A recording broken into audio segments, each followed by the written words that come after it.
we had gone through our first eviction. Our next housing situation, in my opinion, was even worse than the shelter that we had come from. I'm about to do something I've never done before. Welcome to my king size Casper mattress. Come in, take a seat, and let me tell you the story of how I went from being homeless twice before the age of 15 to having a six-figure net worth. Hi, my name is Adeleke. I am a financial wellness guru, and welcome to my YouTube channel. To understand me, you have to understand where I come from. I'm the youngest in a family of four kids of Caribbean descent, born to a single mother in New York City.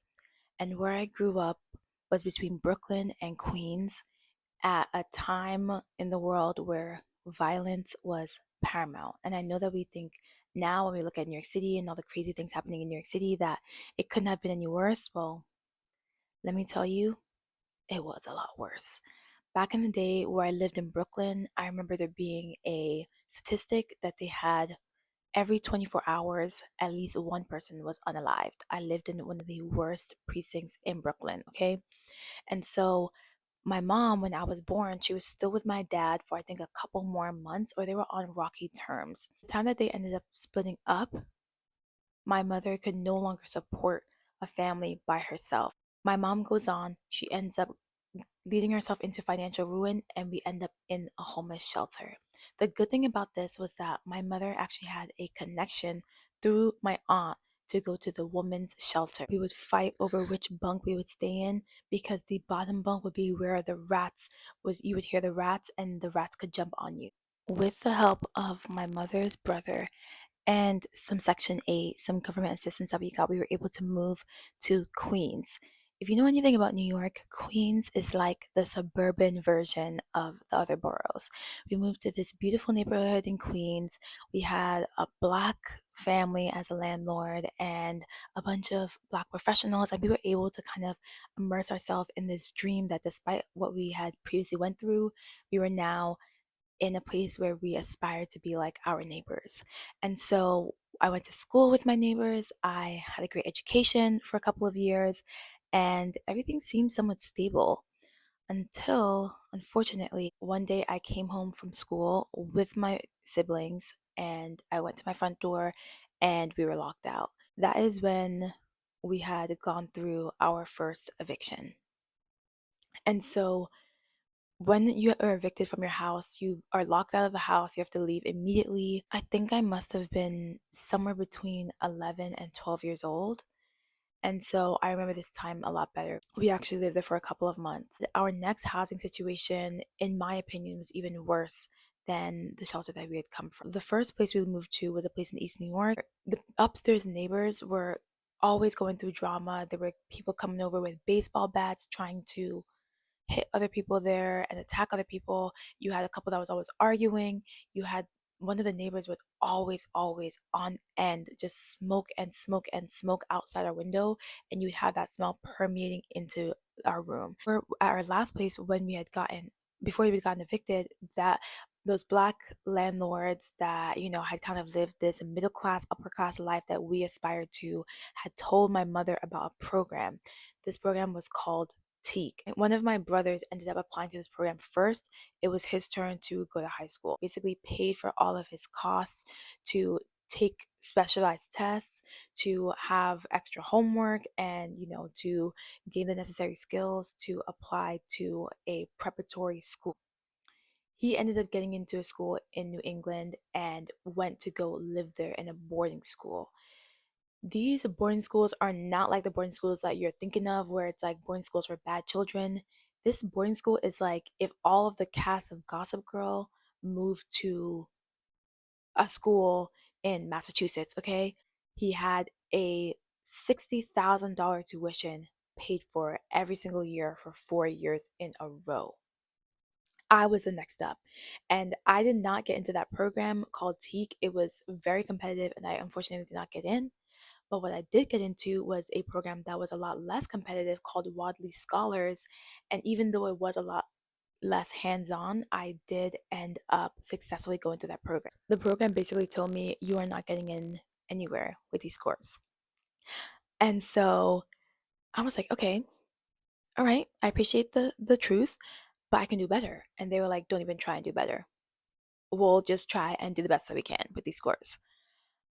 My mom was like, no, we are going to do better. I love my mom. I love that she's an optimist. We ended up going back to the drawing board. I went I went to the bookstore. I would use the books in the bookstore and write down all of the notes I had without actually having to pay for them. But I ended up studying on my own for hours and hours on end, doing practice tests on top of going to school and all these things to do this specialized test again.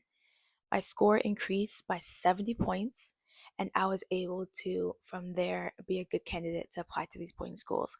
So when the time came for me to get my decisions, I actually ended up getting into a boarding school in the Northeast in Massachusetts. And now this boarding school was literally insane. I remember during my years there, I went to class with billionaires, I went to class with Rockefellers, I went to class with Kennedys. I felt so out of place, and it was such a cultural shock to me. Not to mention, not only did the boarding school pay for my $60,000 a year tuition, they also gave me an allowance, and they also set me up with anything I needed when I was there. They would give us Target gift cards and extra money whenever we wanted to go to movies or whenever we wanted to go to Six Flags or any kind of event or outing. And then they also paid for my travel to the actual school. So now you have my mother, who was really unable to financially provide for us, basically having this huge financial burden alleviated from her. And I'm also able to get an amazing education. Now, when I was a sophomore, I remember there was this program that came to campus and they were talking about you could do school year abroad, right? So they were like, for your junior year in high school, you could actually go abroad to China, Italy, Spain, or France for a whole entire year, and you can learn a different language. And I just remember wanting to do it so badly. You have to put yourself in my shoes. I was someone who I'd grown up in a place where my beginning, my middle, my end was New York City. I had never been out of my comfort zone, and now I was in this boarding school where I was very out of my comfort zone, and I was just ready to take on the world. I wanted to do something different. I needed to see something different and something more, and it just seemed like I needed to go to Europe. So I applied to go to school in France, even though my French was terrible at the time, and I really didn't even go because I wanted to learn French. I just wanted to see something different, and I got in. The year that I spent in France basically changed my life. I dated for the first time. I made some of the best friends that I'm friends with to this day. And after that, I was just ready to take on the world, okay? It fundamentally changed how extroverted I was. It fundamentally changed the things I wanted to see. It fundamentally changed what I thought I was capable of. It really changed me to my core. And so when I got back, I was ready to take on the world. I was ready to do whatever it took to be successful, to have an amazing life, to live, to make memories. And I basically came back to my college counselor slash advisor telling me that I wasn't going to get into school anywhere because I had spent the last year of my high school career basically messing around abroad, not doing anything, not studying for any college entry exam at all. And so it was kind of like a shock in my system. And I was like, oh my gosh, I have to apply to college. I need to go somewhere. Now, everyone had been spending their junior year applying to colleges. That's like one of the most important years that they say in high school that you would spend preparing for university. And I hadn't done anything. I'd just been in France enjoying my time. When I came back, I remember I had all these big goals and dreams for myself. And so when I got my college list, which basically my school would go to every single kid. They would look at their grades, look at their extracurriculars, look at some of the components that they wanted in the school.